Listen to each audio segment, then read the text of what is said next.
Hello प्यारे बच्चों, welcome to our channel. जहां आज हम बात करेंगे 2.3 के सेकंड क्वेश्चन की। फर्स्ट क्वेश्चन और उसका इंट्रोडक्शन जो है वो मैं पहले दे चुका हूं लास्ट सेशन में, वो आप लोग प्लेलिस्ट में जाके देख सकते हैं। चलिए स्टार्ट करें आज सेकंड क्वेश्चन। भाई सेकंड क्वेश्चन में भी सेम चीज फॉलो करनी है, बट कैसे, आराम से मैं समझाता हूं कैसे। उसने कहा use the factor theorem to determine whether g x is a factor of p x. मतलब जो ये है पूरी वैल्यू, क्या ये इस वाले पोलिनोमियल का फैक्टर है या नहीं है। तो जो हमें पता करना है कि वो फैक्टर है या नहीं है, उसको पहले जीरो के इक्वल रखते हैं। जैसे यहां x+1 है तो इसे रखेंगे जीरो के इक्वल और x की वैल्यू निकाल लेंगे -1। ये आ गई x की वैल्यू। तो जो आपको पता करना है कि वो फैक्टर है या नहीं है, उसकी वैल्यू को जीरो के इक्वल रख के वहां से x की वैल्यू निकालनी। x में दिया तो x की निकाल लो, y में दिया y की, t में दिया t की, मतलब जिसमें भी दिया है उसमें उसकी वैल्यू निकाल लो। जैसे यहां मैंने x की वैल्यू निकाल ली, x की वैल्यू कितनी आ गई -1, उसको आपको रखना है px में। अब यहां देखते हैं ना जब बच्चे gx px तो डर जाते हैं यार, ये gx px क्या आ गए।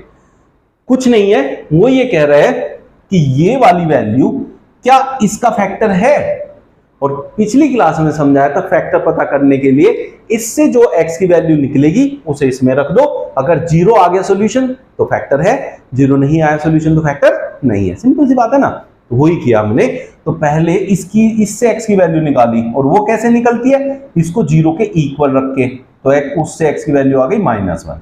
अब मैं इसमें रखूंगा इस वैल्यू को, तो p x की प्लेस पे क्या रखना है -1। तो पोलिनोमियल विद द वैल्यू -1 जो कि x की जगह प्लेस्ड हुई है। तो जब मैंने x की जगह -1 रख दिया तो इस इक्वेशन में या पोलिनोमियल में जहां जहां x है वहां वहां -1 पुट कर देना है बस। जीरो आ गया तो पोलिनोमियल का फैक्टर है, नहीं तो नहीं है, रख देते हैं। यहां क्या है, 2x की -1 क्यूब है प्लस x² है तो -1 का स्क्वायर -2 इंटू -1 और -1। ये हो गया बच्चों, ठीक है। -1 का क्यूब बच्चों माइनस ही होगा, तो ये -1 प्लस, ये देखो प्लस, -1 का स्क्वायर करेंगे तो +1। जब भी ओड पावर होगी तो माइनस में आंसर आएगा, इवन पावर होगी तो प्लस हो जाएगा। अब यहां देखें माइनस माइनस प्लस का 2 और ये हो गया माइनस का 1। 2 इंटू -1 इज -2 प्लस 1 प्लस 2 -1। इस प्लस वाले 2 से माइनस वाला 2 कट गया, प्लस वाले 1 से -1 कट गया, क्या आ गया 0। तो हम कह सकते हैं फर्स्ट केस में जो gx है that is a factor of px। बात समझ में आ गई भाई। gx px की कंफ्यूजन खत्म हो गया होगा। अगर नहीं हुआ है नेक्स्ट क्वेश्चन, नेक्स्ट पार्ट लेते हैं, उसमें बिल्कुल क्लियर हो जाएगा। क्रिस्टल क्लियर करके रखेंगे, चीजें बिल्कुल साफ साफ समझा दूंगा, तभी आगे बढ़ेंगे, मजा आएगा, है ना। हर एक सेशन फॉलो करने के लिए चैनल को कर लो सब्सक्राइब, फ्री है, कोई पैसा लगना नहीं है। आप लोगों को डेली क्लासेस आपकी मिलती रहेंगी, 6 बजे मैथ्स डेली आपका आता है। बढ़िया से प्रिपेयर करो। पहले आपको बेसिक कराऊंगा, सारे क्वेश्चन सिखाऊंगा, फिर उसके बाद लाऊंगा इंपॉर्टेंट क्वेश्चन जो बुक से एनसीईआरटी से अलग 9th क्लास में नॉर्मली स्कूलों में पूछे जाते हैं। चलो सेकंड पार्ट देखते हैं। यहां gx को लेना है पहले, तो gx को रखना है बच्चों जीरो के इक्वल। इट मींस ये x+2 को रखना है मुझे जीरो के इक्वल, तो x इज इक्वल टू हो जाएगा 0 - 2 इज -2। ठीक है ना बच्चों। अब हमने कहां रखना है इस वैल्यू को, px में, मतलब पोलिनोमियल में रखना है। तो यहां रखेंगे, तो यहां क्या लिखेंगे p-2, क्योंकि x की वैल्यू हमने ली है -2, ठीक है, इक्वल्स टू, यहां बच्चों x क्यूब है तो -2 का हम क्या करेंगे क्यूब करेंगे, प्लस 3 इंटू -2 x की जगह रखा उसका करना है स्क्वायर, प्लस 3 इंटू -2 रखना है और +1।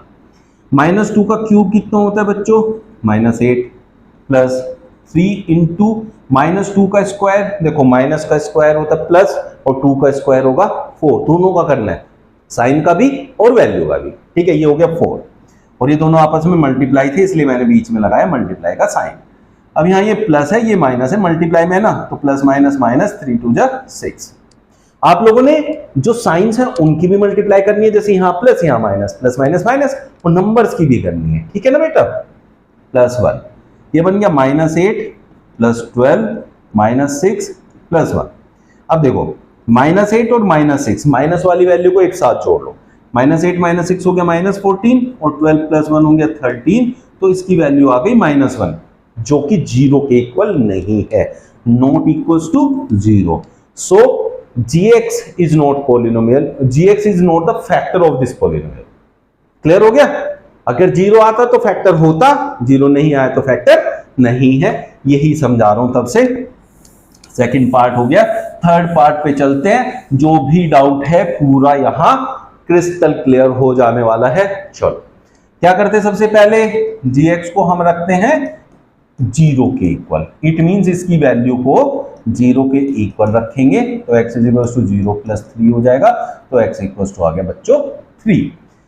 अब यहां पोलिनोमियल x की जगह रखना है 3 will be equal to x का क्यूब है तो 3 का क्यूब हो जाएगा, -4 इंटू 3 का स्क्वायर हो जाएगा, प्लस 3 प्लस 6। जहां जहां x था वहां वहां x रखा उसी फॉर्म में जिस फॉर्म में उसने हमें दिया, कुछ चेंज नहीं करना आपने। 3 का क्यूब करेंगे तो 27 माइनस 4 इंटू 3 का स्क्वायर 9 प्लस 3 प्लस 6 को लिख दो सीधा 9। अब देखो 27 प्लस 9 होता है 36 माइनस 4 9 होता है 36, जो कि 0 के इक्वल आता है, तो हम कहेंगे gx is a factor of this polynomial. समझ में आ गया? दो फैक्टर आए हैं, फर्स्ट एंड थर्ड, क्योंकि उन्होंने दोनों में पॉलिनोमियल का सॉल्यूशन करके आया था 0। सेकंड वाले पार्ट में 0 नहीं आया, इसलिए हम उसे कहेंगे gx is not a factor of this polynomial. Clear हो गया? सेकंड क्वेश्चन हो गया, फर्स्ट क्वेश्चन पिछली क्लास में किया था। अब इनमें से कुछ भी डाउट आता है तो कमेंट बॉक्स में लिख देना, कल फिर मिलेंगे नए सेशंस के साथ। और भाई चैनल को कर लो सब्सक्राइब, यही मेरी आपसे रिक्वेस्ट रहती है। Thank you.